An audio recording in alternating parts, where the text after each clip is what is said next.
रना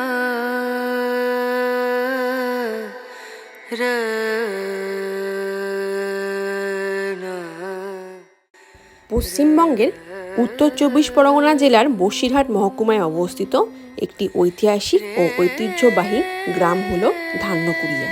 কলকাতা থেকে প্রায় ৬০ থেকে ৬৫ কিলোমিটার দূরে অবস্থিত এই গ্রামটি জমিদার বাড়ি, প্রাচীন মন্দির এবং রাজবাড়ির জন্য সুপরিচিত।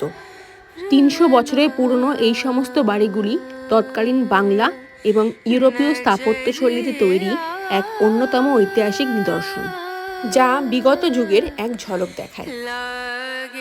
এখানকার গায়েন বাগান বাড়ি, জমিদার বাড়ি, বল্লভ বাড়ি এবং শাও বাড়ি, এই সমস্ত উল্লেখযোগ্য বাড়িগুলির মধ্যে একমাত্র শাও বাড়িতেই হেরিটেজ স্টের ব্যবস্থা রয়েছে। এই খবর পাওয়ার সাথে সাথেই আমরা একদিন উইকেন্ডে প্ল্যান করে চলে গিয়েছিলাম ধান্যকুড়িয়ার এই শাও বাড়িতে ডে আউটিংয়ের উদ্দেশ্যে। সেই গল্প নিয়েই রয়েছে আজকের আমার এই ভিডিওটি। আর তার সাথে বলবো এই ধান্যকুড়িয়ায় এসে আপনারা একদিনে কি কি ঘুরে দেখতে পারবেন।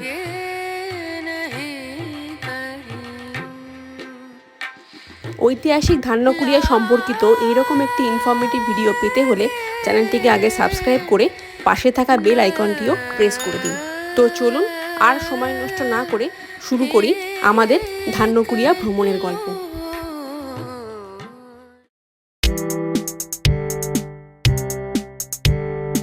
শিয়ালদা থেকে হাসনাবাদগামী যে কোনো ট্রেন ধরে আপনারা চলে আসুন কাকড়া মির্জানগর স্টেশনে অনেক অটো এবং টোটোর অপশন আপনারা পেয়ে যাবেন।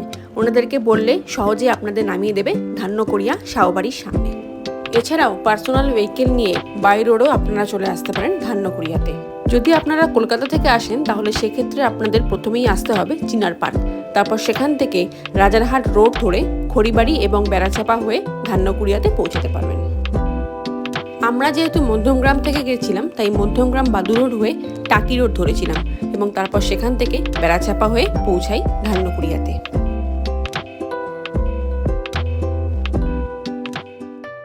Welcome to Dhanyakuria শাওবাড়ি।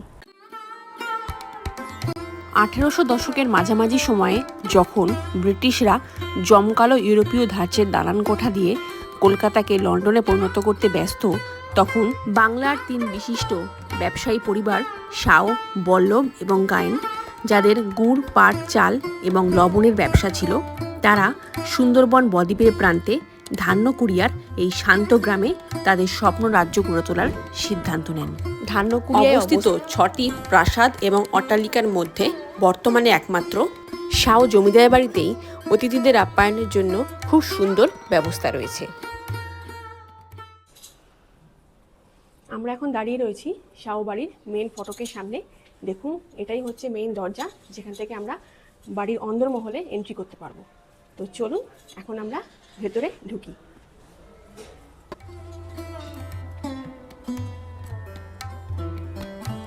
দরজাটা দেখে হয়তো বুঝতে পারছেন যে কতটা ভারী দরজা। আগেকার দিনের জিনিসপত্র তো একটু অন্যরকমই হতো, একদমই মানে কাঠের তৈরি, সেগুন কাঠের তৈরি, প্রচন্ড ভারী। যে আমি খুলছি, ২ হাত দিয়ে খুলতে হচ্ছে, এতটা ভারী এই দরজাটা। আগেকার দিনের জিনিসপত্রের মানে মাধুর্যটাই আলাদা। এই জিনিস কিন্তু কখনোই নষ্ট হবে না। দেখুন, ২০০ বছরের পুরনো বাড়ি, তাও দরজাটা এখনো কতটা ভালো রয়েছে, অক্ষত অবস্থায় রয়েছে। শুধুমাত্র রঙই করা হয়েছে, আর কিন্তু কিছুই করা হয়নি। আর এই ভেতরটা দেখলে বুঝতে পারবেন বাড়িটা কতটা পুরনো।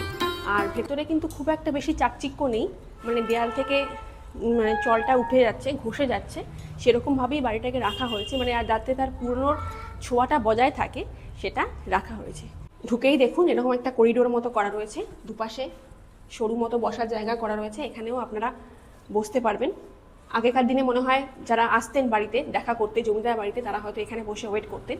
একটা বেঞ্চও দেওয়া রয়েছে লোহার, কিন্তু তার সাথে এরকমও একটা লম্বা একটা লন রয়েছে বসার জন্য। মেন গেট দিয়ে এন্ট্রি করে বাদিকে এসে আমরা ঢুকে পড়লাম আমাদের জন্য ওই দিন বরাদ্দ করে রাখা রুমটিতে। দেখুন, এটি হলো তার প্রবেশদ্বার এবং রুমে ঢোকার সাথে সাথেই চলে এলো আমাদের হাতে ঠান্ডা ঠান্ডা ওয়েলকাম ড্রিঙ্ক। এই যে ওয়েলকাম ড্রিঙ্কস হাতে এসে গেছে, এখন খাবো। খুব সুন্দর একটা জলজিরা ফ্লেভার, কাঁচা আম, মানে কাঁচা আমের ফ্লেভার রয়েছে, জলজিরা রয়েছে, অনেক কিছুই রয়েছে। খুব খুবই সুন্দর, মানে বাইরে থেকে এলাম গরমে, এখন গলা ভেজানোর জন্য এটা খুবই দরকার ছিল। শরবতটা তাড়াতাড়ি খেয়ে নিয়ে আমরা দুজনেই বেরিয়ে পড়লাম শাও বাড়ির একতলাটা দেখার উদ্দেশ্যে।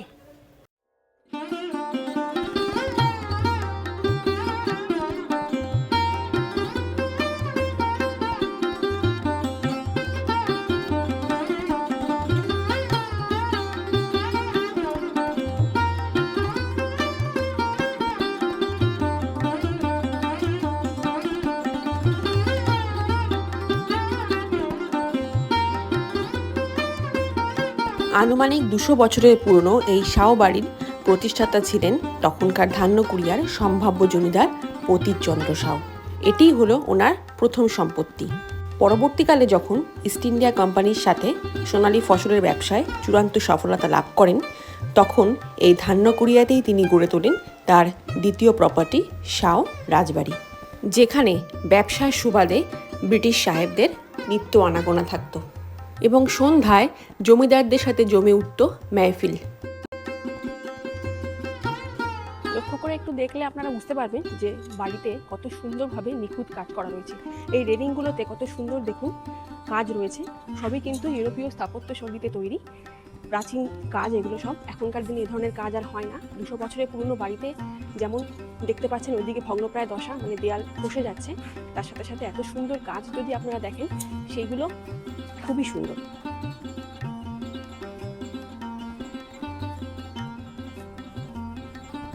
বাড়িটি বাইরের দিক থেকে ভগ্নপ্রাপ্ত হলেও এই সমস্ত কাজগুলো কিন্তু আপনাদের মন কাড়বেই।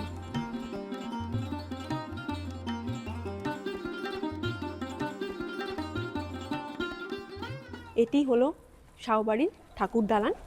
এটি হচ্ছে এই যে দালান, ঠাকুর দালান মানে হচ্ছে উপাসনা গৃহ, যেখানে পূজার্চনা করা হয়। এইখানেই একসময় দুর্গাপুজো হতো শাও বাড়িতে, কিন্তু কয়েক বছর হলো এখন পুজো বন্ধ রয়েছে। আবার কিছু বছর পরে শুনছি পুজো আবার চালু করা হবে। তখন আপনারা দুর্গাপুজোর সময় আসলে এখানে ঢুকে পুরো বাড়িটা ঘুরে দেখতে পাবেন দুর্গা মায়ের প্রতিমার সাথে। শাও বাড়ির এই ঠাকুর দালানটি তার 5 খিলান বিশিষ্ট কাঠামো এবং প্রতিটি খিলানের ওপরে বিশদভাবে করা স্টাকো অর্ধচন্দ্রাকৃতির নকশার জন্য বিশেষভাবে উল্লেখযোগ্য।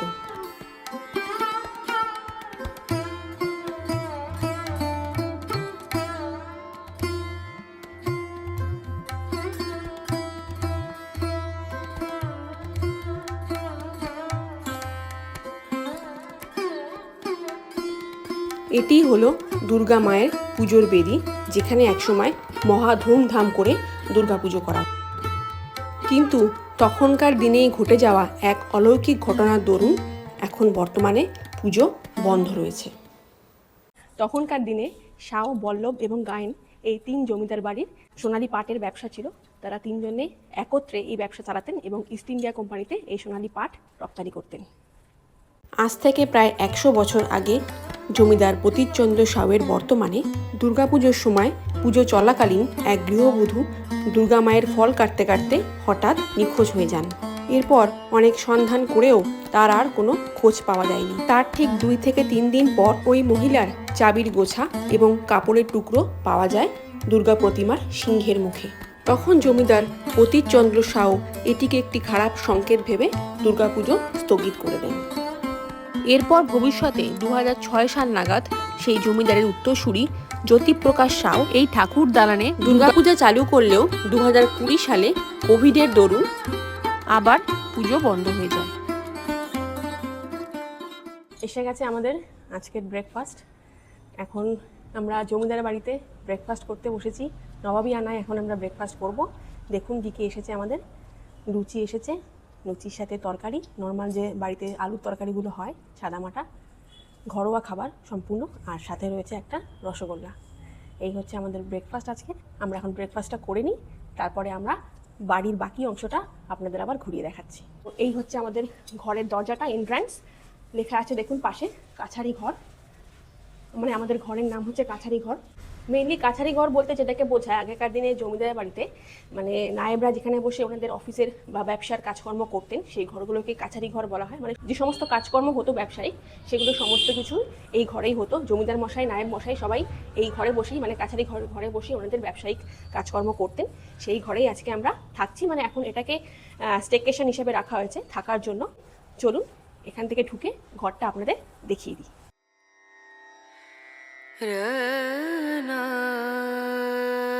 এখন আমরা রয়েছি শাহবাড়ির কাছারি ঘরে। এটাই হচ্ছে আমাদের রুম আজকে থাকার, আমরা আজকে এখানেই থাকবো। তো চলুন রুমটা আপনাদের একবার দেখিয়ে দিই। দেখুন এটা হচ্ছে এন্ট্রেন্স, যে দরজাটা দেখতে পাচ্ছেন এত বড় একটা দরজা, উপরে বেলজিয়াম কাঁচ দিয়ে সাজসজ্জা করা রয়েছে। ঢুকেই দেখুন ডান হাতে একটা পুরনো ঘড়ি রয়েছে, আগেকার দিনের যে ঘড়িগুলো জমিদার বাড়ি বা রাজবাড়িতে ইউজ করা হতো সেই ধরনের ঘড়ি রয়েছে। এখানে একটা আলমারি রয়েছে, মানে দেওয়াল আলমারি যেটাকে বলা হয়, কাঠের পুরোটাই। দেখুন আপনাদের খুলে দেখাচ্ছি। এখানে বিছানার চাদর, কম্বল থেকে শুরু করে বালিশ সমস্ত কিছু রয়েছে। আপনারা যদি রাতে এখানে স্টে করেন তাহলে এগুলো আপনাদের কাজে লাগতে পারে। খুব ভারী সারি একটা আলমারি, বেশ শক্তপোক্ত এবং ভারী আলমারি। তার পাশে এখানে দেখুন একটি খুব সুন্দর ফুলদানি রাখা রয়েছে, আর পাশে রয়েছে একটা স্ট্যান্ডিং এরকম আয়না। এইরকম আয়না কিন্তু এখনকার যুগে আর দেখা যায় না। আগেকার দিনে মানে আজ থেকে ধরুন 200 কি 300 বছর আগে এই ধরনের আয়নার প্রচলন ছিল। অনেকটা বড়, পুরো লম্বা আয়না। দেখুন আমি দাঁড়ালে আমাকে পুরোটা দেখা যাচ্ছে এই আয়নায়। এত সুন্দর একটা আয়না রয়েছে, এটা কিন্তু কাঠের আয়না।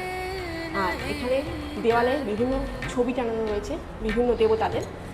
তাছাড়া ওইদিকে যে জমিদার বাড়ির যে সমস্ত মানে আগেকার দিনের ছবি সে সমস্ত সব টানানো রয়েছে। পাশেই রয়েছে একটা আলমারি, এটাকে শোপিস আলমারি বলতে পারি, কারণ বিভিন্ন ধরনের মূর্তি থেকে শুরু করে বিভিন্ন শোপিস এখানে সাজানো রয়েছে। পুরো শোপিস দিয়ে এই আলমারিটা পুরো ঠাসা। আলমারিটা দূর থেকে আপনাদের একবার দেখিয়ে দিই কতটা সুন্দর লাগছে। এটাও কিন্তু পুরোটা, এগুলো সবই কিন্তু সেগুন কাঠের আলমারি। এটা লক করা রয়েছে, এটা আমরা খুলতে পারবো না, শুধুমাত্র দেখার জন্যই। এই আলমারিটা দেখলেন এখানে রয়েছে একটা মানে বারান্দা মতো, এটা আপনাদের দেখাচ্ছি পরে। পুরোটাই সমস্ত দরজাগুলো দেখুন উপর দিকটা বেলজিয়াম কাঁচ দিয়ে সাজানো রয়েছে, কত সুন্দর রং বেরঙের কাঁচ দেখতে, মানে এগুলো দেখেই মনে হয় যে একটা পুরনো বাড়িতে আমরা ঢুকেছি। আর এইটা হচ্ছে আমাদের শোয়ার জন্য খাট। দেখুন কতটা বড় এই খাটটা, ক্যামেরাতে কতটা বুঝতে পারছেন জানি না। এই খাটে কিন্তু আপনারা যদি এরকম আড়াআড়িভাবে শোন তাহলে মোটামুটি 6 জন আরাম করে শুতে পারবেন, এতটা বড় খাট। ওই দিকে কোনায় একটা সুন্দর একটা বসার জায়গা রয়েছে ছোট, যেগুলো আর একটা অ্যান্টিক জিনিস, এখনকার দিনে এই ধরনের জিনিস দেখা যায় না। এরকম একটা বসার জায়গা রয়েছে, খুবই সুন্দর। এই দরজা দিয়ে আমরা এন্ট্রি করেছি, আর পাশেই এন্ট্রি করেই দেখুন বাঁ হাতে একটা আলনা রয়েছে। এই আলনা এখনকার দিনে আর কেউ ইউজ করে না, আগেকার দিনে ইউজ হতো। এখানে একটা টাওয়াল রাখা রয়েছে আমাদের জন্য। এইখানে একটা দেখুন টেবিল রয়েছে, এটা স্টাডি টেবিল হিসাবে ওনারা দেখিয়েছেন। সামনে একটা কাঠের চেয়ার রয়েছে, আর চেয়ারটা কিন্তু বেশ ভারী কিন্তু চেয়ারটা। আগেকার দিনের জিনিসপত্রের মানে আভিজাত্যটাই আলাদা, মাধুর্যটাই আলাদা। উপরের সিলিংটা একবার আপনারা দেখুন, আগেকার দিনে যেমন বিম দিয়ে বাড়িগুলো তৈরি হতো, বিমের যে বাড়িগুলো সেরকম টাইপের এরকম বিম দেওয়া রয়েছে 4টে, আর মাঝখানে একটা পাখা ঝোলানো রয়েছে, আর এসি রয়েছে এই পাশে। এই রুমটা আমরা এসি রুম নিয়েছি, যদিও অনেক পুরনো বাড়ি, অনেক ঠান্ডা। আগেকার দিনের বাড়িগুলো কিন্তু যেহেতু মানে দেওয়ালগুলো অনেকটা চওড়া থাকে, বাইরে থেকে তাপটা সহজে আসতে পারে না, সেই জন্য ঘরটা এমনিতেই ঠান্ডা থাকে। এসি যদিও লাগবে না। এখন আমরা এসেছি এই মার্চ মাসে, আজকে 29 তারিখ 2026। মোটামুটি গরম পড়ে গেছে, আমাদের বাড়িতে তো পাখা লাগছে, কিন্তু এখানে পাখা চালিয়েছে, কিন্তু আমার মনে হয় এই তো সবে এলাম, একটু পরে যখন আমরা বসবো তখন মনে হচ্ছে পাখাও লাগবে না, এসি এখানে লাগবেই না, মানে এতটা ঠান্ডা এই ঘরটা। আমাদের যে রুমটা দেওয়া হয়েছে শাহবাড়িতে তার ঠিক ভেতরের দিকে মানে একটা ব্যালকানি মতো করা রয়েছে এরকম, যেখানে এইরকমভাবে ডেকোরেশন করা। দেখুন এখানে 3-4টে জানলা রয়েছে, আর এখানে জানলাগুলোতে দেখুন এরকম খড়ের এরকম একটা মানে কাঠের মতো করা রয়েছে, এগুলো কিন্তু মানে বাইরে থেকে তাপ আসতে দেয় না, মানে শীতকালে ঘরটাকে গরম রাখে আর গরমকালে ঘরটাকে ঠান্ডা রাখে। এই সমস্ত জিনিসগুলো সবই পুরনো আমলের জিনিস। আর এখানে দেখুন দুটো এরকম রয়েছে, আর এটা একটা মোটামুটি বসার জায়গা মতো রয়েছে, ব্যালকানি মতো, মানে এগুলো খুলে দিলে আমরা বাইরেটা দেখতে পারবো।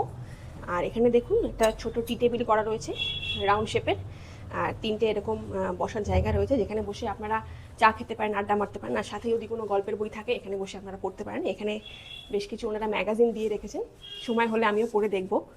তো এটা হচ্ছে আমাদের একটা বারান্দা মতো। এরপর চলুন আমাদের ওয়াশরুমটা আপনাদের একবার দেখিয়ে দিই। এই যে আমাদের ঘরটা, আর এই দিকে সোজা দেখুন এটা ওয়াশরুম। মানে ওয়াশরুমটা অ্যাটাচ নয়, যেহেতু আগেকার বাড়িতে এরকম কোনো ফেসিলিটি থাকতো না, সেই কারণে এখানেও ওয়াশরুমটা কিন্তু রুমের থেকে আলাদাই ছিল। দুজনে মিলে বসে গেছি এখন লাঞ্চ করতে শাও বাড়িতে। এত কিছু আইটেম ওনারা দিয়েছেন, আমরা 2 এগ থালি অর্ডার করেছি, সেই হিসাবেই ওনারা অর্ডার নিয়েছেন এবং আমাদের সার্ভ করেছেন। দেখুন কতটা সুন্দরভাবে ওনারা সার্ভ করেছেন আমাদের। এখন আমরা খাওয়া শুরু করব। খাওয়া হয়ে গেলে তারপরে আমরা বাড়ির অন্যান্য জায়গাগুলো একটু ঘুরে দেখব। ছাদে যেতে হবে, ছাদে এখনও যাওয়া হয়নি, তো ছাদটাও আপনাদের একবার ঘুরে দেখাবো। দেখুন মেনুতে রয়েছে ভাত, ডাল, এদিকে আলু পোস্ত, চাটনি, একটা গোলাপ জামুন, ডিম কারি, আমরা যেহেতু ডিম কারি বলেছিলাম, আলু পটলের তরকারি, আর এদিকে রয়েছে স্যালাড। এখন আমি দোতলায় উঠছি শাওয়া বাড়ির। সিঁড়িগুলো দেখুন কতটা উঁচু উঁচু। আমরা এখন শাওয়া বাড়ির দোতলায় রয়েছি। নিচতলায় এতক্ষণ ছিলাম, আপনাদের দেখালাম নিচতলাটা পুরোটা। এখন আমরা রয়েছি দোতলায়। এখানেও বেশ কিছু ঘর রয়েছে, কিন্তু সবগুলোই কিন্তু ক্লোজ রয়েছে। মোটামুটি পাবলিকদের জন্য এখানে 2টো ঘরই এখন বরাদ্দ করা রয়েছে, যেটা নিচে আমরা যেটাতে রয়েছি, আর এই দিকে একটা ঘর রয়েছে পিছনে, যেটা আপনাদের দেখাবো এক্ষুনি। ওই ঘরটাও রয়েছে। মানে মোটামুটি এই শাওয়া বাড়িতে এতগুলো ঘরের মধ্যে 2টো ঘরই এখন পাবলিকদের জন্য বরাদ্দ রয়েছে। তো উপরটা এখন আমরা একটু ঘুরে দেখছি, চলুন দেখে নিই এবং আপনাদেরও দেখাই।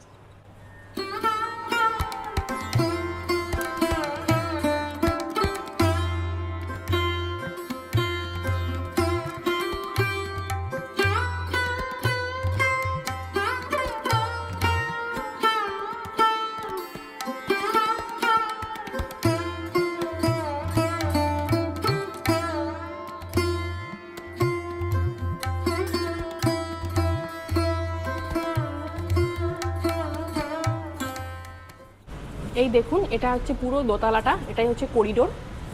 এখানে সমস্ত ঘরগুলো রয়েছে একে একে।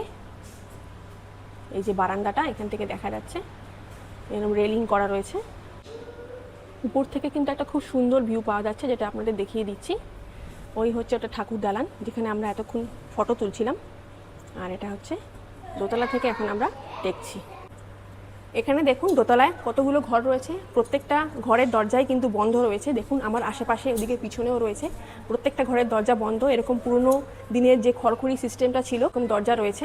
আমার যে পৈতৃক বাড়ি সেটাও এরকম খড়খড়ি সিস্টেম, এরকম জানালা দরজাগুলো এরকম টাইপেরই, কিন্তু এতটা পুরনো না, 200 বছরের পুরনো না। তো দেখুন এগুলো সমস্ত বন্ধ রয়েছে, শুধুমাত্র ওই দিকে একটা রুম রয়েছে, সেটাই ট্যুরিস্টদের জন্য ওপেন রয়েছে।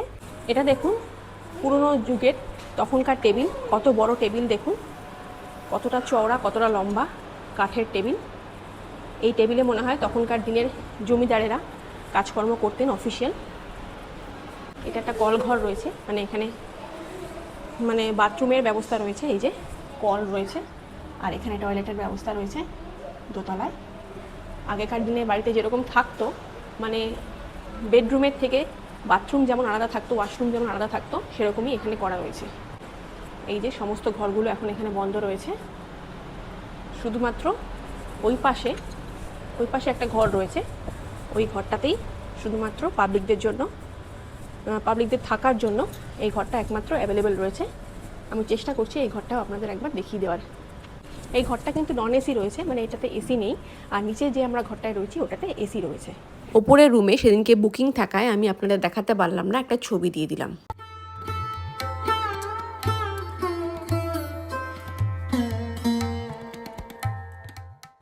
এটা দেখুন উপরে ছাদে যাওয়ার একটা সিঁড়ি করা রয়েছে, ছাদে গিয়েও আপনাদের একটু ঘুরিয়ে দেখাবো। আর এখানে একটা জিনিস আপনাদের দেখাই, এই যে কাচের জানলাগুলো দেখতে পাচ্ছেন, সমস্ত বেলজিয়াম থেকে আনা কাচ দিয়ে বানানো পুরনো যুগের জিনিস। আর এরই দেখুন একটা ছায়া পড়েছে এখানে, রঙিন কাচ যেহেতু, ছায়াটাও কিন্তু কত সুন্দরভাবে রঙিন হয়ে পড়েছে। আমার মেয়ে আবার এই ছায়াগুলোর সাথে খুব সুন্দর খেলছে আর মজা পাচ্ছে। পুরনো দিনের জানলার সমস্ত খড়খড়ি রং করা না থাকলেও একটা পুরনো জিনিসের একটা আলাদা আভিজাত্যই রয়েছে, যেটা আপনারা এই শাও রাজবাড়িতে আসলে বুঝতে পারবেন। চলুন একবার ছাদ থেকে ঘুরে আসি।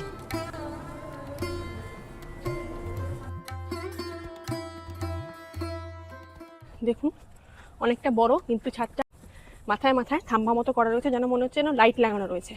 আর এখানে একটা ঘর মতো দেখতে পাচ্ছি। ছাদে যে আগেকার দিনে ছাদে কিন্তু একটা ঘর থাকতো, তো সেরকম এখানেও একটা ঘর দেখতে পাচ্ছি। এটাকে ভাড়ার ঘর বলা হয়, মানে ছাদে যে সমস্ত ঘরগুলো থাকে আগেকার দিনে বাড়ির, ওগুলোকে ভাড়ার ঘর বলা হয়। তো সেরকমই একটা ঘর এখানে দেখতে পাচ্ছি। আর দেখুন ছাদটা অনেকটা বড়। এখন বিকেলবেলা 4:30 বাজে, আমরা এখনই এসেছি ছাদে। দুপুরবেলা আসিনি, দুপুরবেলা অনেকটা গরম রোদ থাকতো, সেই জন্য এখনই এসেছি। ছাদটা এখন ঘুরে দেখছি, আর এখন একটু হাওয়াও দিচ্ছে, রোদটা অনেকটা কমে এসেছে, হাওয়া দিচ্ছে বলে এখন বেশ ভালো লাগছে ছাদে।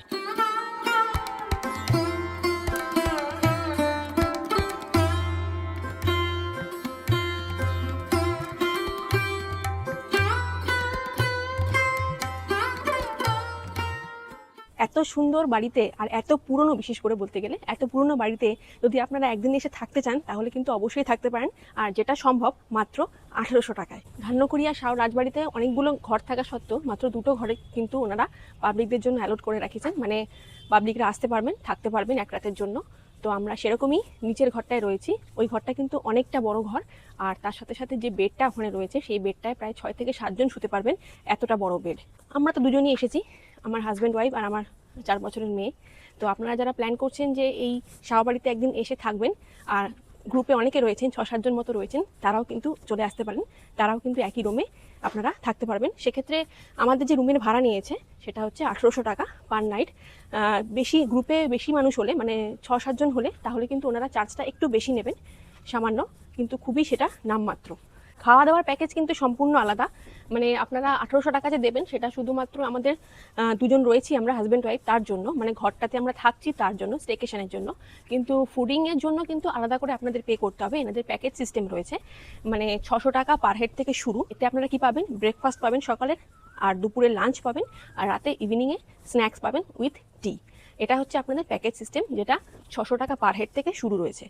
আর 700 টাকায় হচ্ছে চিকেন থালি, 800 টাকায় হচ্ছে মটন থালি, 600 টাকায় হচ্ছে ভেজ অথবা এগ, এরকম ওনাদের প্যাকেজ সিস্টেম রয়েছে।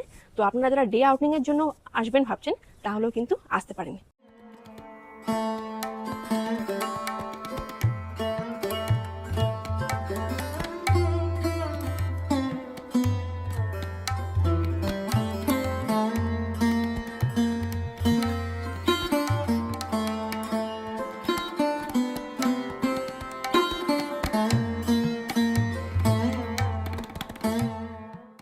এরপর একটা টোটো নিয়ে বেরিয়ে পড়লাম ধান্যকুড়িয়ার লোকাল সাইটসিংগুলো করতে, এবং প্রতীকচন্দ্র সাউ রোড ধরে মেন রোডের ওপরে চলে আসলাম ধান্যকুড়িয়া গায়ন গার্ডেন দেখার উদ্দেশ্যে। আজ থেকে প্রায় 230 বছর আগের কথা। 30 একর জমির ওপরে ধান্যকুড়িয়ার জমিদার মহেন্দ্রনাথ গায়েন ইস্ট ইন্ডিয়া কোম্পানির সাথে পাটের ব্যবসা চালাতেন। সেই কারণেই বিলাতি সাহেবদের নিত্য আনাগোনা লেগে থাকতো এই ধান্যকুড়িয়ায়। তাদের সংস্কৃতি এবং ঐতিহ্যকে উস্কে দিতেই ইউরোপীয় দুর্গের আদলে এই রাজবাড়ি নির্মাণ করেন মহেন্দ্রনাথ।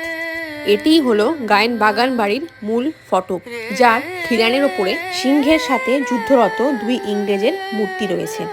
এই রাজবাড়ির মধ্যেই রয়েছে আস্ত এক পুষ্করিণী, যাতে রাজবাড়ির প্রতিচ্ছবি সারাদিন ঝলমল করে। গোটা দুর্গটিকে কেন্দ্র করে রয়েছে বিশাল এক বাগানও। বাড়ির ভেতরে নানা ধরনের ভিক্টোরিয়ান কারুকাজ থেকে শুরু করে রয়েছে ইতালীয় কাচের তৈরি আসবাবপত্র, যা এক কথায় মনোমুগ্ধকর। এই বাড়িতে এই শুটিং হয়েছে সত্যান্বেষী, সাহেব বিবি গোলাম এবং সূর্যতপার মতো বেশ কিছু জনপ্রিয় চলচ্চিত্রের। অভিনয় করে গেছেন স্বয়ং উত্তম কুমারও। স্বাধীনতার আগে পর্যন্ত এই বাড়ি ইস্ট ইন্ডিয়া কোম্পানির দখলেই ছিল। স্বাধীনতার পর তা সরকার অধিগ্রহণ করেন এবং গড়ে তোলেন অনাথ মেয়েদের সরকারি হোম। বর্তমানে বাড়িটি পরিত্যক্ত হয়েই পড়ে রয়েছে, এবং এই বাড়িতে ঢুকতে হলে এসডিও অফিস থেকে পারমিশন নিতে হয়। এরপর প্রতীকচন্দ্র রোড দিয়ে আমরা সোজা এগিয়ে গেলাম গায়ন বাড়ি দেখার উদ্দেশ্যে। যাওয়ার পথে দেখে নিলাম ধান্যকুড়িয়া জগন্নাথ মন্দির এবং ধান্যকুড়িয়া হাই স্কুল, যেটা ছিল গায়নদেরই তৈরি।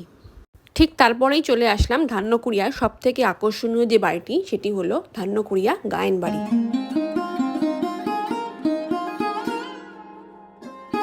বাড়িতে ঢুকতেই বাদিকে একটি 3তলা মিনার দেখতে পাবেন, যেটাকে বলা হয় নজর মিনার।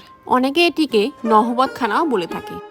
এল আকৃতির ব্রিটিশ এবং ভারতীয় ঘরানার অপূর্ব স্থাপত্য মিশ্রণে তৈরি এই অট্টালিকার প্রায় 21টি লনিক স্তম্ভ এবং লম্বা খোলা অলিন্দ নজর কাড়ে। বাড়ির বয়স প্রায় আনুমানিক 200 বছর। এই বংশের প্রথম জমিদার শ্রী গোপীনাথ গায়েন। এই সুবিশাল প্রাসাদসম বাড়ির প্রতিষ্ঠাতা হলেন তারই সুযোগ্য পুত্র শ্রী মহেন্দ্রনাথ গায়েন। অনেক পুরনো বাংলা চলচ্চিত্রের শুটিং এই বাড়িতে হওয়ায় এটিকে শুটিং বাড়িও বলা হয়। বিশিষ্ট পরিচালক ঋতুপর্ণ ঘোষের শেষ ছবি সত্যান্বেষী শুটিংও এই বাড়িতেই হয়েছিল। বর্তমানে এই বাড়িতে গায়েনদের উত্তরাধিকার মনোজিৎ গায়েন তার পরিবারের সাথে বসবাস করেন এবং তিনি পেশায় হলেন একজন শিক্ষক। বাড়িটি বছরের সমস্ত সময় বন্ধ থাকে, শুধুমাত্র দুর্গাপুজোর সময় এই বাড়ি খোলা থাকে সর্বসাধারণের উদ্দেশ্যে। শাও বাড়ির অনতিদূরেই রয়েছে বিশাল প্রাসাদসম বল্লভদের জমিদার বাড়ি। বিশাল কারুকার্য খচিত এ যেন এক রাজমহল, যার প্রতিষ্ঠাতা শ্রী শ্যামাচরণ বল্লভ মহাশয়। সাদা সোনালী রং এবং পঙ্খের দারুণ কাজ করা রয়েছে এই বাড়িতে। লোহার কারুকার্যময় গেট পেরিয়ে বাগানের মধ্যে একটা ছোট তুলসী মঞ্চ আছে, যা শাও বাড়িতেও দেখেছি। প্রাসাদের ওপরে 3টি ইউরোপীয় ধাঁচের পুতুল দেখতে পেলাম এবং 2 কোণায় রয়েছে আরও 2টি পুতুল। এই পুতুলগুলোর জন্যই কিন্তু বল্লভ বাড়িকে পুতুল বাড়ি বলেও সবাই চেনে। বিদেশি ছাঁচের পুতুল, স্টাকোর ময়ূর, সাদা সবুজের করিন্থিয়ান থাম, টানা বারান্দা, স্টাকোর কাজ, ঠাকুর দালানের সৌন্দর্য, সুন্দর সবুজ জানালা সবই এই বল্লভ বাড়ির জৌলুসের প্রতিফলন। কেবলমাত্র দুর্গাপুজোর সময় আসলে আপনারা এই বল্লভ বাড়িতে ঢুকে ঘুরে দেখতে পারবেন। বছরের অন্যান্য সময় কিন্তু এই বাড়ি বন্ধই থাকে। বল্লভ বাড়ি থেকে বেরিয়ে কিছুটা দূর হেঁটে গেলেই আপনারা দেখতে পাবেন নবরত্ন শৈলীর একটি রাসমঞ্চ। রাস উৎসবের সময় রাধাকৃষ্ণকে এনে এখানে পূজা করা হয় এবং বড় করে সামনের মাটিতে মেলাও বসে। ধান্যকুড়িয়াতে যে বৈষ্ণব ধর্মের ছোঁয়া ছিল তা এই রাসমঞ্চই প্রমাণ করে। প্রত্যেক বছর দোল পূর্ণিমার পরবর্তী পূর্ণিমায় রাস উৎসবের শুভ সূচনা ঘটে। নিকটবর্তী রাধাকৃষ্ণ মন্দিরের প্রত্যেকটি বিগ্রহকে রাস উৎসবের সময় এই রাসমঞ্চে এনে পূজা করা হয়। রাস উৎসব চলে মূলত 3 দিন এবং 3 দিন ধরেই এই পূজা চলে, তার সাথে এই মাঠে বড় করে মেলাও বসে।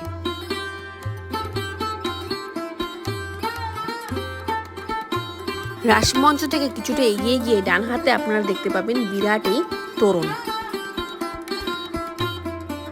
তোরণের অনতিদূরেই রয়েছে বিশাল এক আম বাগান এবং বাগানের শেষ প্রান্তে ভগ্ন অবস্থায় দাঁড়িয়ে রয়েছে শাওদের বাগান বাড়ি।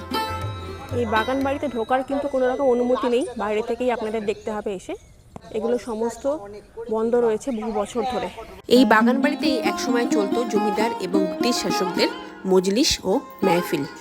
বিদেশি সাহেবদের খুশি করার উদ্দেশ্যে দেশ বিদেশ থেকে নর্তকী এনে চলতো নাচ গান। কিন্তু বর্তমানে সংস্কারের অভাবে এই বাড়ি প্রায় ভগ্নপ্রায় এবং এরকমই চলতে থাকলে একসময় এই বাড়ি বিলুপ্তই হয়ে যাবে। এরপর দেখে নিতে পারেন মণ্ডলবাড়ি যাওয়ার পথেই রয়েছে শাওদার রাধাকান্ত জিউ মন্দির। দেখুন, এটি হলো তার মেন ফটক, কতটা সুন্দর লাগছে দেখতে। এরপর ভেতরে ঢুকে আমরা মন্দিরের বিগ্রহ দর্শন করলাম।